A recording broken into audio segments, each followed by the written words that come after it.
Welcome to Down the Garden Path. I'm your host, Joanne Shaw, landscape designer and plant lover. I enjoy discussing down-to-earth tips and advice to help you seasonally manage your garden and landscape.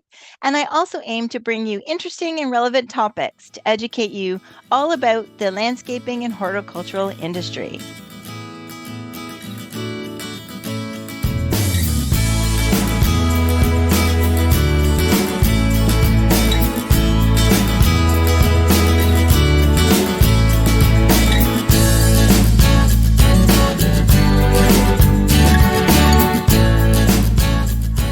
I'm here today to welcome Art Vanden Enden, currently a self-employed horticulture advisor and part-time horticulture technical instructor at Landscape Ontario. Wow, that's a title, isn't it?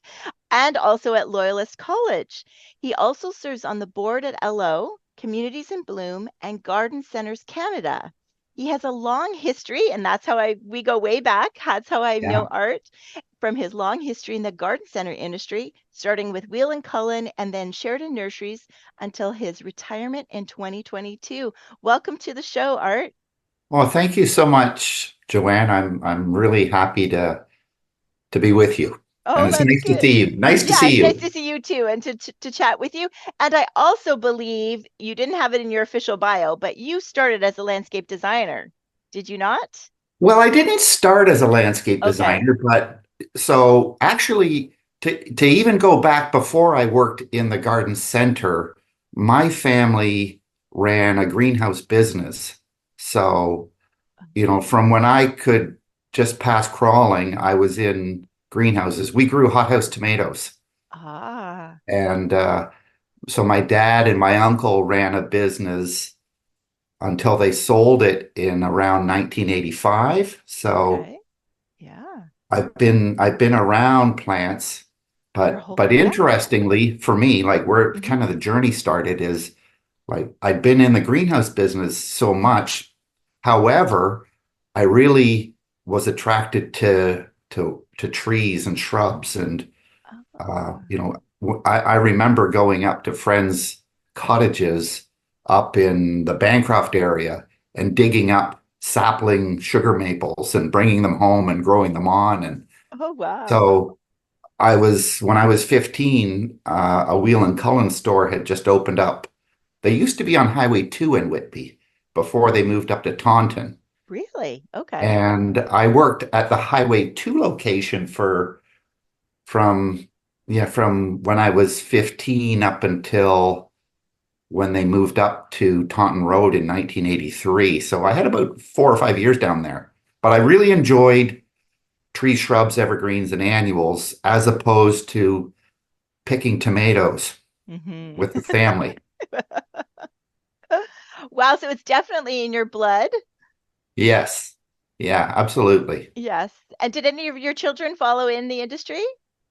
Well, you know what? My daughter, who's 34, she's my kind of poster child of her generation. She's a nurse, but she's a plant lover and a Mm. plant mother, and I just love that she's really into it. Oh, that's great. But That's I great. but I you know what I feel kind of bad as a parent that she didn't get the exposure to it Mm. the way I did. Hmm. So it's nice to see that she has a genuine interest. I don't think my son really is, but No. his girlfriend is. So Oh, it's that's such a good. you know what for it's such a good thing for people when they are interested. Yes. Mine are both, fringely interested and do, and it was Dylan, my youngest, at 19. So we have a small backyard with a large, an in-ground pool. We bought the house that way, with the 18-inch strip against the fence. And I had ornamental grasses and river rock. And he was 19 and he said, Mom, can we take up all that, get rid of those grasses, take up the rocks and make that into a vegetable garden? I was like, you know how much work that is? Like, sure, but like that, the river rock goes back down in a bag or a wheelbarrow, but it comes up one by one. Oh I yeah. said, have at it. And he did it. And he moved, relocated the river rock and turned it into a vegetable garden. We have chains because it's, again, not very deep. It's chains on the fence. So we grew cucumbers up the chains, the sugar baby, little baby watermelons up the chains, and lots of. I was always growing like pepper or jalapenos and tomatoes in containers around the garden. But yeah, so he was, vegetables and house. They're both kind of into houseplants a bit, and so it is kind of nice to see. But I ruined them. So this is probably, you avoided this with your sons, but because when I started my career, I dragged the teenage boys along to like dig up a plant or lug soil or do that. So then they're like, no, no, this is too much work. Uh, So I kind of ruined them from the getting into the landscaping part of it, but they do help out quite a bit, and they are interested in it and house plants. And now I can go away on vacation and not come home to dead plants because they're on it. nice.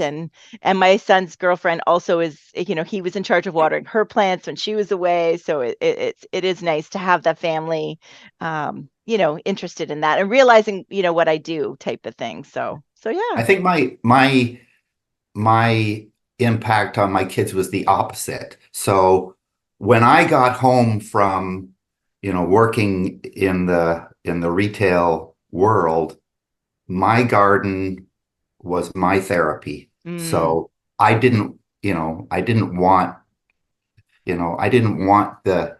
it was maybe a little bit selfish of me, but I wanted to take care of my garden, my trees, shrubs, lawns, everything. And, hmm.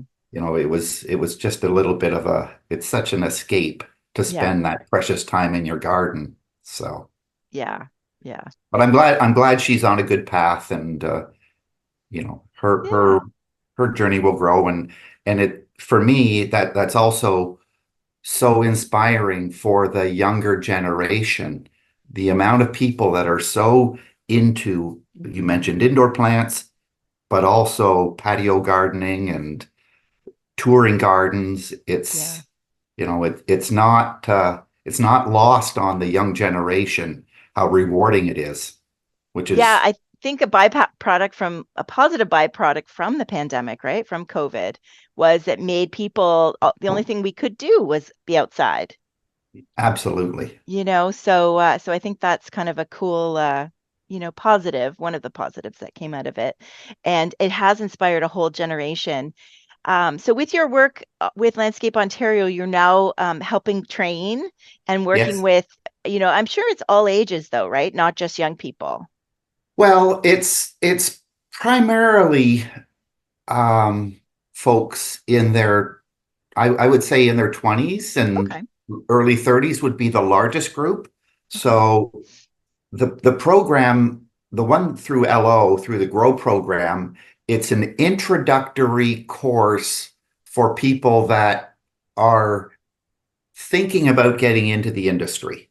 Okay. So they like the idea of working outdoors. They like the idea of plants. There's always something that they have, and they come with various degrees of experience already. Hmm. But it's about, okay, so we're gonna, what, the stuff that took you and I 5 and 10 years to learn, Hmm. we want to shorten that, Mm, you know, okay. and and you know, the thing that I really like, and it's so important, is we're teaching the basics about how to use simple garden tools, as well as, blowers, line trimmers, mowers. We're giving them practical training so that they can start off better. And Okay. it's always amazing. Every time we start with a new group of cohorts, the number of people that have never used a wheelbarrow or a shovel or a lawnmower. Like Mm, it's foreign to them. And that's not at all a statement about, whatever. It's just the reality. hmm. They grew up in condos, they grew up in the city. They haven't had the practical experiences that I think people like, myself and probably you take for granted because Mhm. we've grown up with that stuff. Yeah. So Or they've had parents like I didn't do that much living at home. Like my dad did the lawn. Like it wasn't asked of me to do that kind of stuff. So I'm sure there's a lot, there's a lot of men that love their lawn and they don't want anybody, like you said, right? With the kids touching. So yeah, so they kind of never got that exposure where the parent is thinking it's not a big yeah, deal. Not that it is a big deal, but it's just the exposure, right? The opportunity. yeah, yeah. So Seeing how excited the students are when they manage to start up a lawnmower or a gas-powered mower, mhm. gas-powered piece of equipment, a two-stroke engine, working the choke, the you Oh know the wow. the valve, like doing cold starts, like their eyes light up. It's a really good experience that give people the confidence to enter the industry, and especially when they really like working Mhm. outdoors. Yeah. Yeah.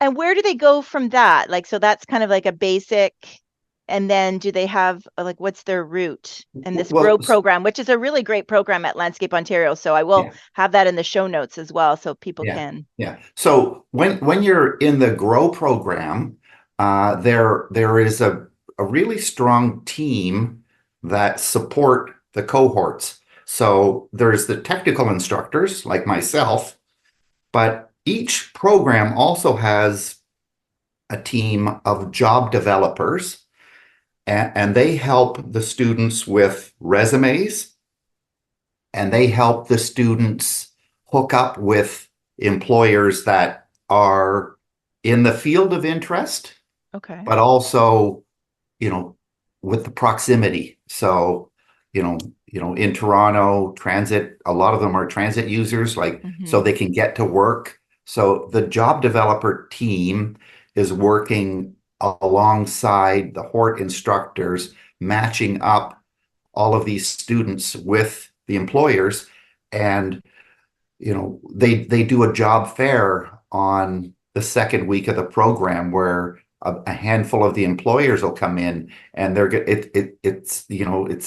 it's like speed dating. They're going through the employers, and Yeah. there's been so much positive success, and it's really rewarding to see employers and employees connect. And I Hmm. think some of these folks that are students, their ambition is to start their own business. Hmm. And we're saying, okay, that's a really admirable goal. However, invest in yourself in a few years and hook up with a good employer and be a sponge. Hmm. Like learn as Good much as you advice. Yeah. can so that you're ready to start your own business. But equally, there's a whole bunch of them that, what, they just, maybe it's the second career people, Hmm. or folks that they don't want to have that, that business responsibility. They want to do good work. They want to do that, that noble work of, having a positive impact on the planet and people's lives. And that's enough. So it's a whole range of people that come in it. And in that 2 weeks, we try to explore as many of the sectors. So the maintenance, the construction, the retail, the interior scape. We try to cover all of that off so that the students can find the lane that they're most interested in to pursue. So, So is that just the introductory, like 2 weeks? yeah, well, currently it's so there are several online modules that Okay. they do in advance. Okay. Uh, and that covers, botany and evergreens and different plant families. They do a lot of that stuff independently. So that when we have that 2 week time period, we really feel that getting the practical experience is important. And, it's a little bit different in the winter, but in the summer and in the spring and in the fall, maybe the curriculum in the second week is going to be similar to the first week. So you can see how well they've progressed the next time or the third time that they pick up a piece of equipment. You know, Okay. a really fun activity that we do at the LO site is at the north end of the property, there's maybe it's an acre and a half or so. There's a really big area of lawn, and we have the students line up across that, and we say, okay, now you have to walk in a straight line and go 150 feet, cutting the lawn. And when they look back, they're just like, oh my God, it's like they're like a loose Yeah. piece of. So what, you know what? You're in a safe place Yeah. and you're learning. So we try it again. And by the end of the second week, they're not ready to cut, a soccer pitch, but they really, the learning curve is really sharp, and the improvement is really impressive on so many of them. It's really rewarding to see that and see how excited they are with how far they've come in a short period of time. Yeah. I think it's wonderful that it's such practical and hands-on, right? As opposed to theory and reading in a book and watching videos. Like, so it really sounds like a real hands-on program. Yeah, yeah, and you know what? Again, winter's a little bit different. Although we did some activities this last winter where, instead of using lawnmowers, we were using snow blowers, Hmm. and we were doing the same thing, like do the Hmm. straight lines, practical experience. Hmm. Um, and in this industry, in the spring and in the fall and on certain days in the summer, you know what? We know we have to kind of work in not the best of weather, Yeah. not to the point where it's you know, a safety hazard, but in a drizzly kind of day, you got to dress for it and you Hmm. got to work around it. You got to work through hot weather. You got to work. You got to embrace the weather. Yeah. So, and that's an important decision that people that want to work in this industry need to be really aware of. You Hmm. can't, if it rains for 4 days in a row in the springtime, a landscape crew can't just, you have to pivot, and you got to get through the core tasks. Yeah. So, Yeah. which Definitely. is which is which is fun. Yes. Yeah, and I think there are a lot of people that if they had even my age or older, or, that if they knew that that was an option, like work, the idea of working in an office for 30 years isn't appealing, right? The idea of working outside, Oh I mean, yeah. it is challenging a little bit in our climate, but I think the variety it gives you is worth it too. Yeah. So Yeah. yeah, your car. I know my car is like in the spring and fall, especially. It's like a closet, right? Because I have to have the rain, the warm stuff, the wet stuff, the hot stuff, Oh yeah. the poo boots for when people don't pick up their after their dogs, and Oh, all the equipment, right? So yeah, it really is. I mean, I've loved it. It was a fluke for me to get into the industry as a young mother, and so I want to tell our listeners, you're never too old, or you're never too. It was a second career for me after having children, and I never looked back. yeah. So I think it is something. If it's something that you enjoy, there's so many little like there's so many little niches too, right? You mentioned like the interior scape, and whether it's a design or whether it's in a garden center. We said goodbye to Sheila last week, who's Oh spent yes. 25 years at Sheridan or Weall Cullen before that, and so lots of people, and that is something it's come up in a few conversations about the longevity. When people have been in the industry, they're Yeah. really in it for a long time, aren't they? Oh yeah. Yeah, absolutely. Like, that was one of the things that in my role at Sheridan, when people were looking at joining in, you know, you work hard, you play hard, but look at how many people have had, 10, 20, 30, 40, Hmm. 50-year careers. Yeah. And, the other thing for me that I always, I didn't want to own a business, but I wanted to work for a company that still had opportunities where I could have, I wanted to own a home and have a Mm, family and all of that stuff. yeah. Like, if can you work for somebody and still have those, can you achieve those life goals that are Yeah. important? Yeah. So, Yeah. And I think you can. yeah. Oh, Yeah. you sure can. And Absolutely. yeah, and Yeah. folks like Sheila, you know, Yeah. there's the year that I retired, so 2022, I think four or five career people also retired, and it was like 200 years of practical experience. Yeah. But there's a whole Yeah. bunch of people that were filling in and coming up, Hmm. that were, maybe 20 years less, but Yeah. yeah, whatever as an in person working in this industry, whatever sector you get the most joy out of, Hmm. you want to stick to that. I Hmm. I loved retail. I know a lot of people don't, but Yeah. Oh, I did. I loved my time there for sure. I mean, I think that's what hooked me, right? That was my hook was yeah, because, I say this to all the people all the time.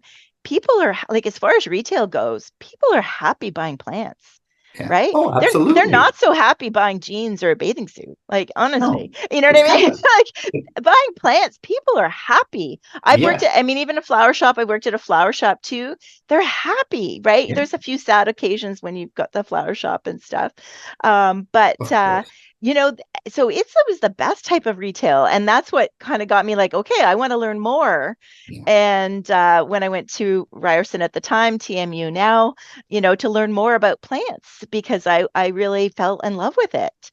And then, I didn't set out with the design aspect, but that was the only course I could fit into my life at the time was yeah. at Ryerson, and it was the plant courses were part of the landscape designer's certificate. So then when I did the six plant, and it was like, well, I might as well finish it and do the two design, and that kind of veered me. And but it's still like then I was doing in store. I still was with the nursery, right? I did the in-store designs, loving that while working in the nursery and in perennials. And then it was Anne Grimes. Remember Anne Grimes Oh was the yes, yes, external designer. So she was the designer when she left. They said, did you want to do designs, for Sheridan out, going to people's homes and not in the store. So it really was the garden center that led me to this path. yeah. So I look back on, aside from the back pains from, color blocking impatience and lift and hot and lifting heavy ceramic pots. But aside from that, I treasured my Yeah. my industry experience, and I look forward. Like I'm loving owning my own business, but I'm kind of admiring what you've done as well, and look to like being able to have time to spend to do something like that at LO too. I always have LO in the back of my Oh, mind, you know so what, I look forward to those days. Joanne, with like they're starting to really build this expansive training facility at the Milton site, and people with your expertise and your ease of communication, like you're very comfortable, um, you know, they're people that have that practical knowledge Hmm. and can be a good coach and motivator.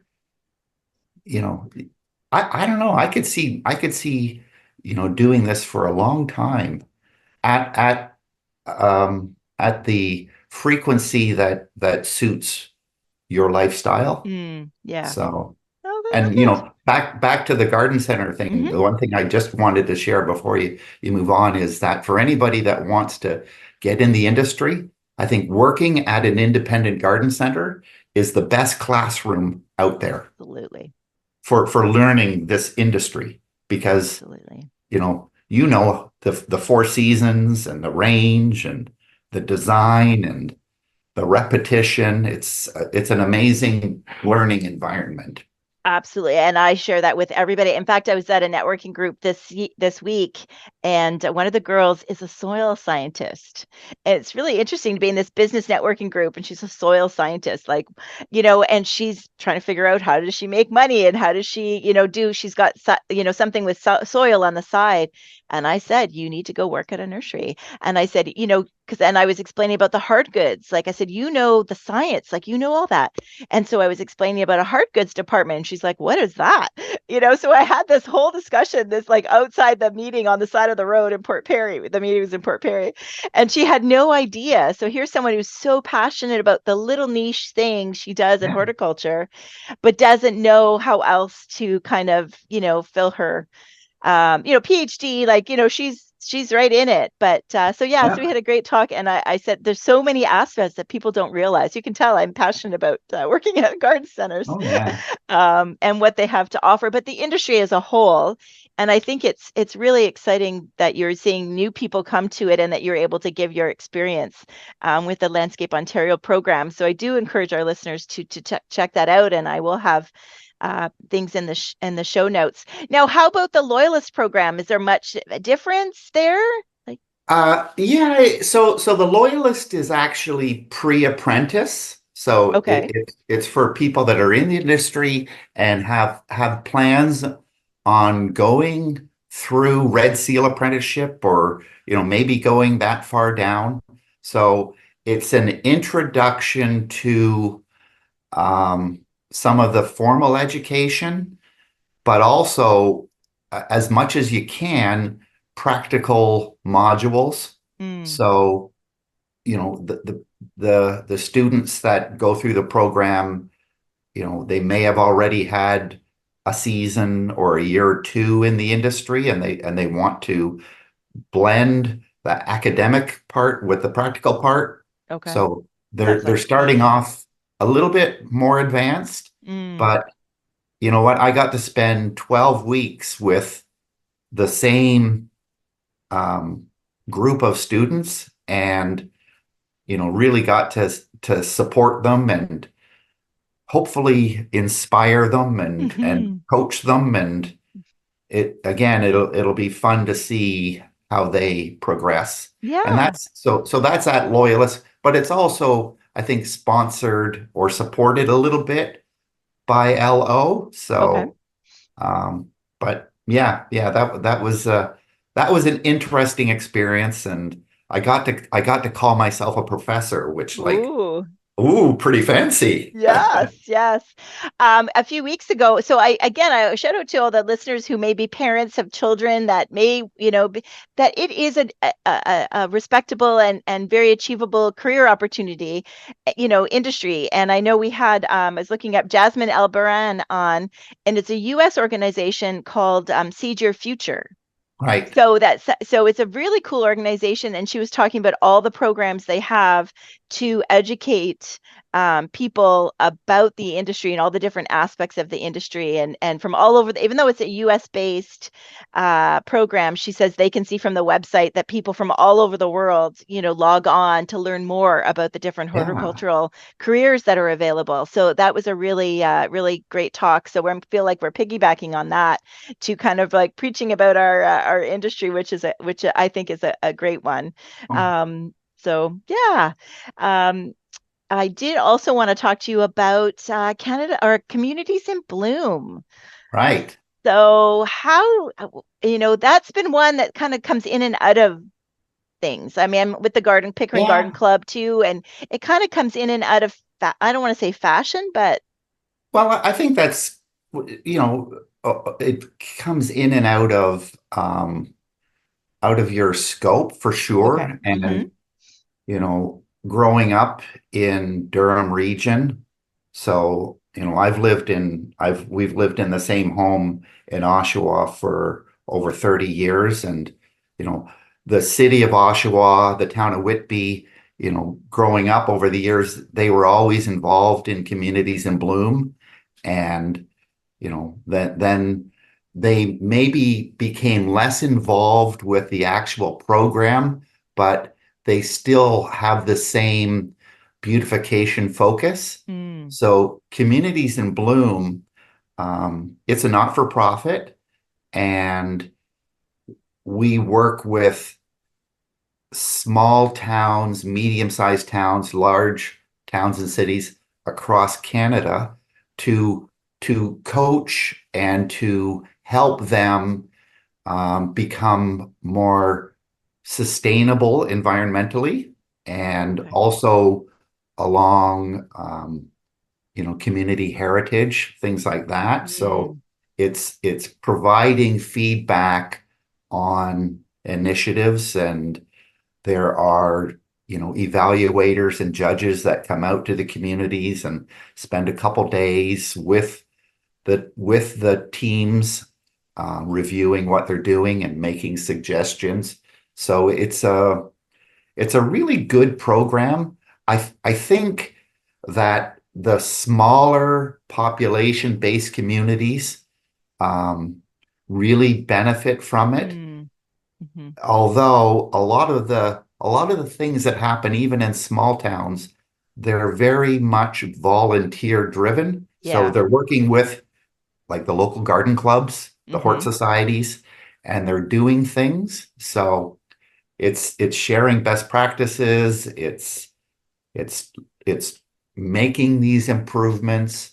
Um, the whole topic about um, sustainability and using the right native plants and Hmm. the whole evolving conversation around that we get Hmm. to provide guidance on. So Yeah. yeah, it's been it I really enjoyed doing that.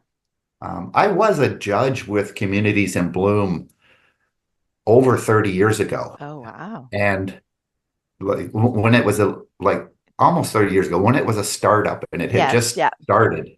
And then I stepped away because, my spare time was very limited. We got a young Yes. family, blah, blah, Yeah. blah.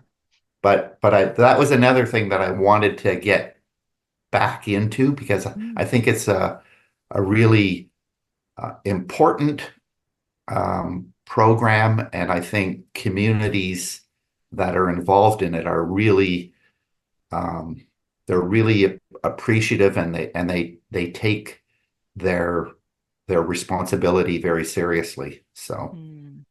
Yeah, it, and I think it's a little bit different because they're now you're mostly dealing with volunteers, right? Versus careers and volunteers, it's a little bit of a different aspect yeah, from that for sure. standpoint. But the sustainability piece, I think, is huge, isn't it? Because things have changed in 30 years of how we Well, should garden or some of the yeah. practices, Oh my right? gosh. The things Mm-hmm. that we were doing 30 years ago Mm, that I imagine there was always a portion of the industry that had the red flags up a long time ago. The master gardeners, for instance, mm, like, why are you using Vinca minor? Those sorts of conversations. mm-hmm. But it's becoming um, more appreciated and recognized how important it is. It breaks my heart walking through conservation land, seeing invasives Yeah. that have escaped domestication, Mm, and we have to do better. We have to plant more native plants. We have to attract more pollinators. We have to attract more of the whole bioculture to help protect our planet.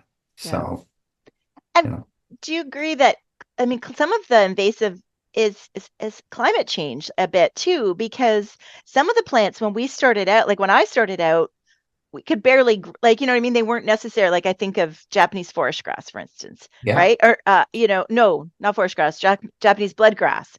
I mean, 20 years ago, it was kind of a tender perennial. Like Oh, you added it to gardens because it was cool and red and, yeah, yeah, but the chance of it overwintering was like 50-50, yeah, in a sheltered spot.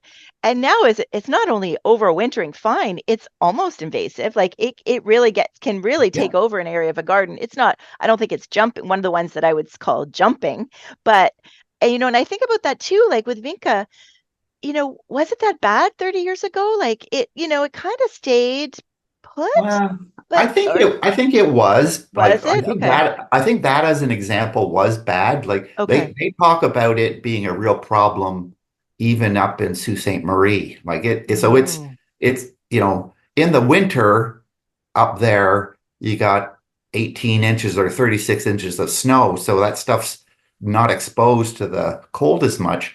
But your point about things shifting. So I think it was last year that they updated the plant hardiness zone map for Canada, and almost across the board, hardiness zones moved up a half a zone. mhm, So, as much as we're now plants that were not as hardy are migrating, we're also losing plants that it's now not suitable. For instance, white pine is not as common at the southern, more mm, driest or warmest parts of the province. mm, So you're losing the ones that need the harsh cool. winter, Hmm. and you're expanding the plants that are moving up. So it is a shifting target, Hmm. and our strategies have to reflect that. Last year, back to Canada Communities in Bloom, we were the national symposium was in Charlottetown, PEI, Mm, and Charlottetown and the Maritimes, they've been devastated by hurricanes over the last number of years. yeah. So like a huge amount of the forest canopy in Charlottetown had to be replaced. So they're actually planning for global warming when they're making plant choices to replace the trees.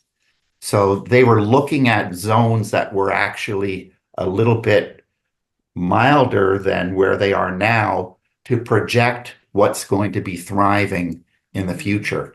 So wow. there's some really fascinating science Hmm. that's supporting these decisions. So, and it's such Wow. an educational journey. Yeah, it really is. Um, One thing that came up in another recent podcast is peat. Now, again, I think maybe because I was started out in the garden center industry, we kind of knew it was bad and people shouldn't be using it. Um, but yet it still hasn't, the message hasn't gotten out there really. Like Yeah. still gardeners. Yeah. Oh, for sure. And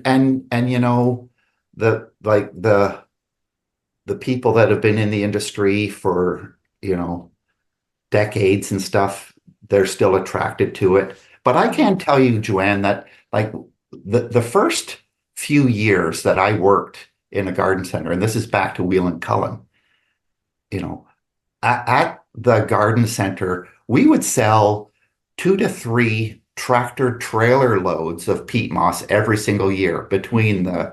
it used to come in a 6 cubic foot bale, six, fours, and twos. Oh, wow. And in the last years that I was with the nursery, with the nurseries, most of the nurseries sold maybe five or six pallets per year. Okay. So there's a lot less of it going on, Mm. but you're right. So peat moss is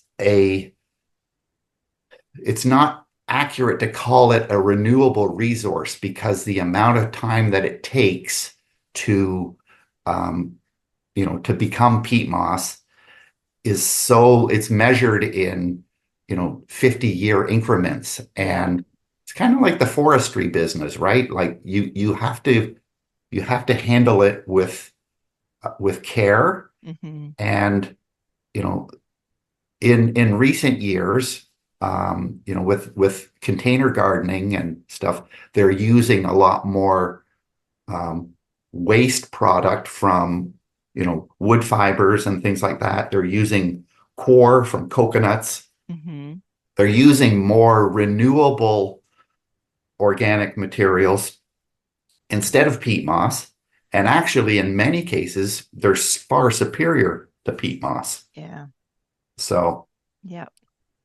yeah, Yeah. but So it, it it, continues it, to be something that we need to still keep awareness of. And so people may not be buying it directly anymore, but manufacturers, I think that's where we kind of have to, or I don't know if they're manufacturers, but uh, uh, that we need to tell them, or we need to make our buying reflect that, in the yeah, sense that if you're buying pre-made soil, is it peat moss in that bag, right? right. So then you're Yeah, inadvertently using it.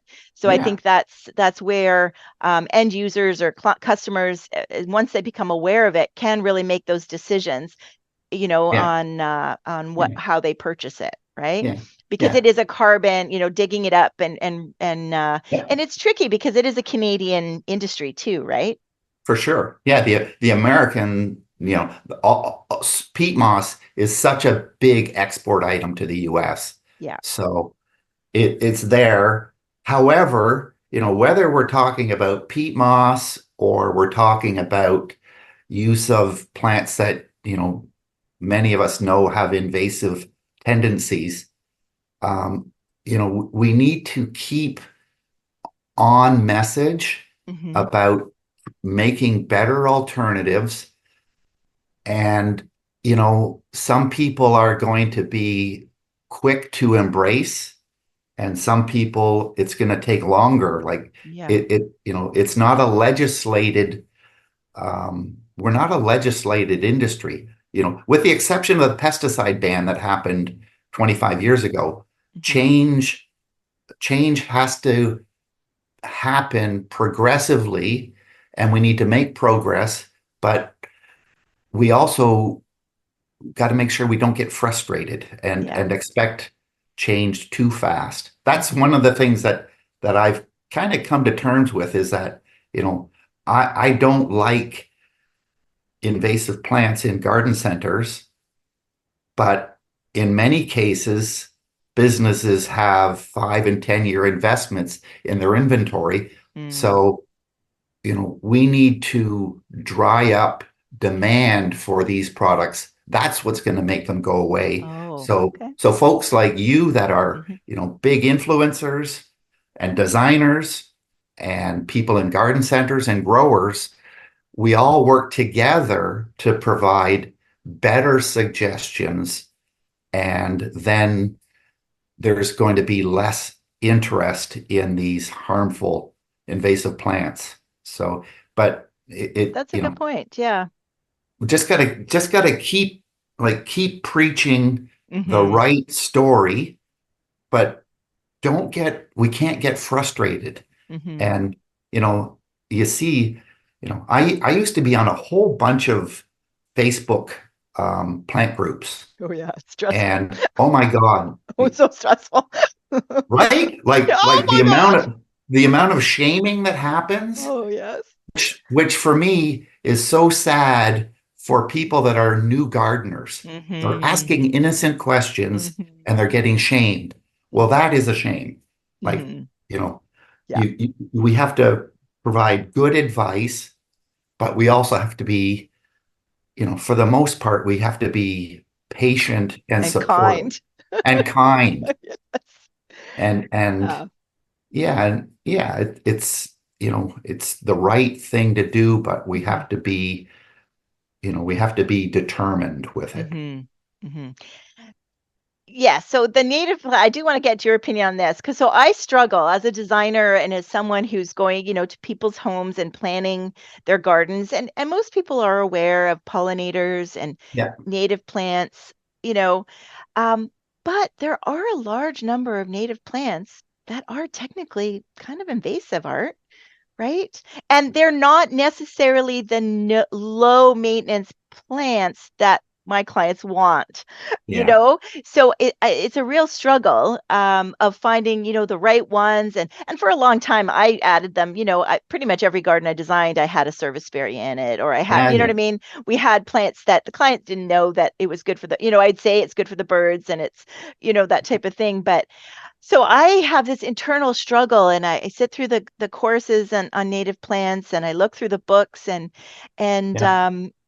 but I struggle with that especially for your basic gardener. The keeners Yeah. certainly, the garden club ladies and things like that aside. So how do you feel like how do we address So, that? so I have a very strong opinion on the difference between a plant being aggressive and invasive. Okay. So like many of the Hmm. plants that are local to an area, let's say Virginia creeper as an example, are aggressive, but they're not invasive. They're just the wrong plant for a certain location. Okay. Invasive plants are, to me, non-native plants. So they came from Europe or Asia, let's say, or even from the west coast of North America, where it's a totally different, climate. So they're non-natives, and they are also aggressive by nature, and they displace native plants.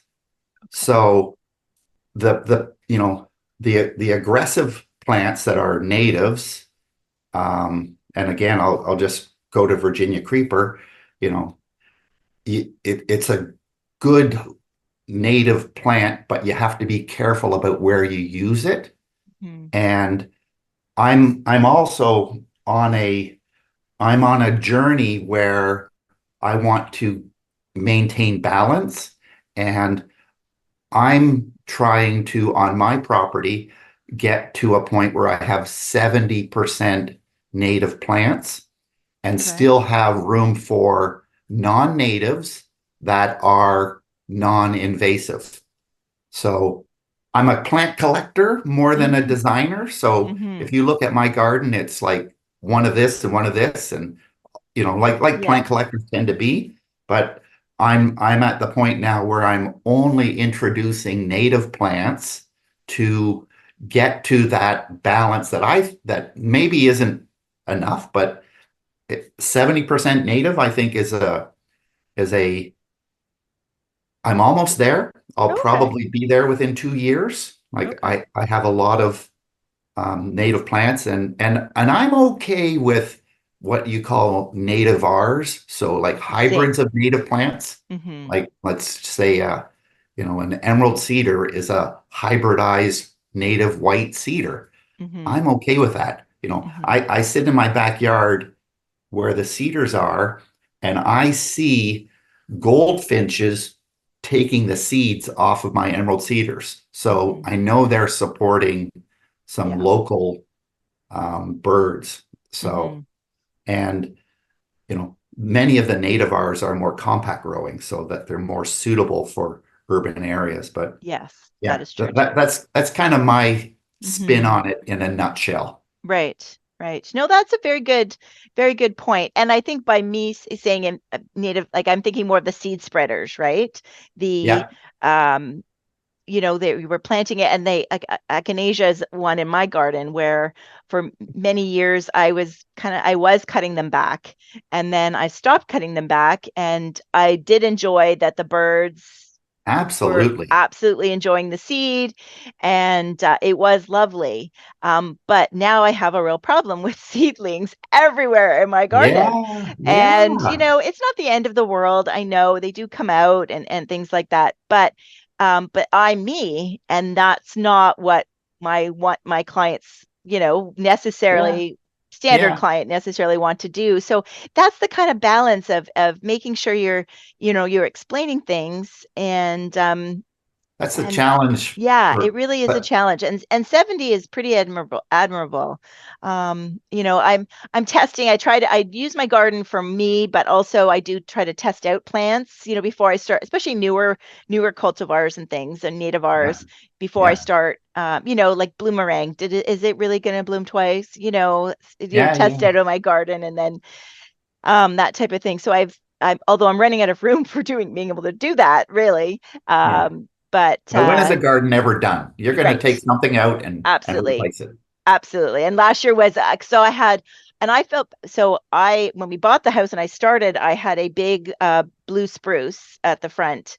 And everybody says nothing grows under the big blue spruce, right? Beside the driveway. I'm a corner lot, so no sidewalk, luckily.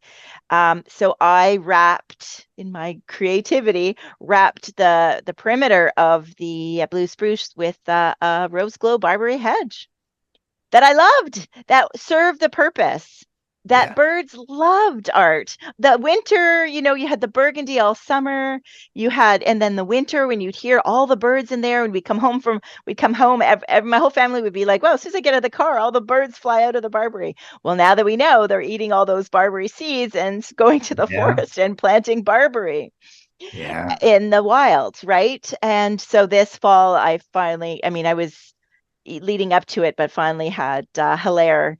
It's brave to have somebody go in and take that out though, because it was probably about 5 feet tall and yeah, quite extensive. So they did remove my barberry. I know I'm going to have like little babies come up this year, but now I have room yeah, again to yeah. plant something. So yeah, so we're always learning. I don't know that it was like, is that one that was always invasive, or is that kind of Well, one you where know the what? seeds? I think in 1973, um, the sale of Barbaries was banned in Ontario because it was a co-host plant for a rust that was very detrimental to wheat crops. Oh, So okay, it okay. disappeared. So it was a big plant in the 60s, Hmm. residentially for hedges and exactly where you've used it. And then it disappeared for 25 or so years.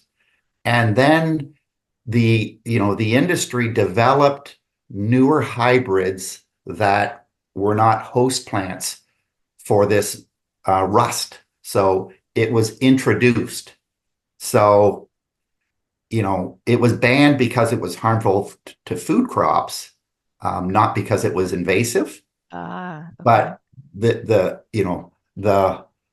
the reality is that um, you know, it was invasive 35 years ago. It was maybe just a bonus that it was removed. Hmm. And maybe the mistake was reintroducing it, Yeah, bring it back. although the attributes of these new ones, like the rose glow and stuff, you know, they are a beautiful looking Hmm. plant. They are. But I wonder if the opportunity was given again with the knowledge that we have now 25 years ago, if they would have just said no. Hmm. Like, Yeah, but that's part of the learning part too, isn't it? for sure, for sure. Or scientifically, like maybe like seeing if there's a way to create like a more of a sterile version of it that didn't seed, Yeah, right? yeah, yeah. Um, That's what they're working on, I think, with burning bush, is they're trying to okay. produce a truly sterile burning bush. Hmm. Um, Yeah, which, that's another one we didn't know, right? Everybody put a burning bush oh in yeah, early designs. oh yeah. It's, Yeah. the conservation land around my property in East Oshawa, there's burning bush popping up all over the Oh, place in the woods. It's heartbreaking. yeah. Well, at least the rabbits eat it. The Oh, rabbits can control it. I stopped using it more because of the rabbits yeah, than the other. I stopped putting it in because everybody complained about the rabbits eating them. yeah. Well, So there's been a yeah. lot of evidence. Like I've seen a lot of evidence this like right now we're middle of March, but going out for walks, the burning bush have been girdled and chewed back Hmm. all over residential areas. So Yeah. Yeah. we'll see what people replace them with. Yes, Definitely, definitely. Oh, so is there anything else that you'd like to talk about as we wrap up? This is such a great conversation. We could probably keep going, Well, but no, and I really appreciate it, Joanne. I do think that people that have the platform that you have and that I have, we need to um, be there for new gardeners. I really think it's important that new gardeners taste success. So mhm. baby steps to get started, Yep. right? And when people get excited, then their enthusiasm grows and Hmm. they can go on a different journey. There's always going to be people that are clients of yours, I'm sure that, you know what, they have no interest. They just want you to do the right thing. Yeah. Although they want you to cut the perennials down to 2 inches to the ground in November. Yes. Yeah. That's, that's a challenge for Yeah. all maintenance companies to have to balance Hmm. wanting to do the right thing. But, let's, I guess in closing, let's stay current with best practices and let's be good coaches and let's be supportive and let's be open to the fact that, the world is changing. So, Hmm. And that to add to that, also new Canadians. So they didn't grow up. I mean, they may have grown up gardening and they have a passion for food and flower oh, gardening, but they just don't know our plants. And I think that's the heartbreaking part of those garden groups on Facebook is they're yeah. not being kind to. They're super keen and they certainly Oh, want to learn. And so I think we really need to remember that and to meet people where they are and yeah. so yeah, so I think there's so much to learn. There always is. Every year I learn something new, right? Yeah. And because our season, our climate is changing, no two summers are the same. This is Yeah. really a cool industry from that because it Oh, you yeah. don't really get bored, Yeah. right? Well, you know what? Just very quickly, back to the Mhm. GROW program. Yes. Some of the students that we have had over the years are Caribbean. Mm. And when we talk about things like sweet potato vine, they know that plant. They say, "Oh, we eat that plant." Like a lot of these um, warmer climates, different cultures, they have vast experience. And yeah, they're maybe intimidated by being in Canada, but they've got such a good curiosity. So, Yeah. we Yeah. can all grow together. Absolutely, absolutely. So that's great. Well, thank you for joining me here. And I just love this whole industry discussion on so many different I think pertinent topics, and Yeah. especially as spring is near and in the air kind of thing. So thank you for joining me. And anytime you have anything that you else you want to share or promote or to talk about, please reach out. I'd love to have you back. Well, yeah, I would be happy to. And, this is the thing we can do is we can be the spokespeople for supportive guidance. Yes, yes. And that's really why I keep doing this is because when I've always say I'm a better talker than I am a writer. But I just love sharing information and I love updating people, whether they're my clients on how to maintain their garden, whether they're, other people Yeah. listening. And I know when I did it started as an internet radio show. I don't know if you knew that, and people would write in questions. So I do miss that interaction with people now that I've gone direct myself. But I know how many people like I know people are hungry to learn, Yeah. and a podcast is a cool way to learn. You can listen to me while you're in your garden, right? Well, So, congratulations to you because I can tell you that I think you're doing an amazing thing, and oh, thank I you. think it's awesome. Oh, thank you very much. Thank you. So, well, I look forward to seeing you soon. I'm sure we're going to see each other at another industry event, or I'll have you back on here. Anytime, I'd be happy to. Thanks, Excellent. Joanne. Excellent. Well, I hope everybody enjoyed our chat as much as I did. Thank you for spending this time joining us down the garden path.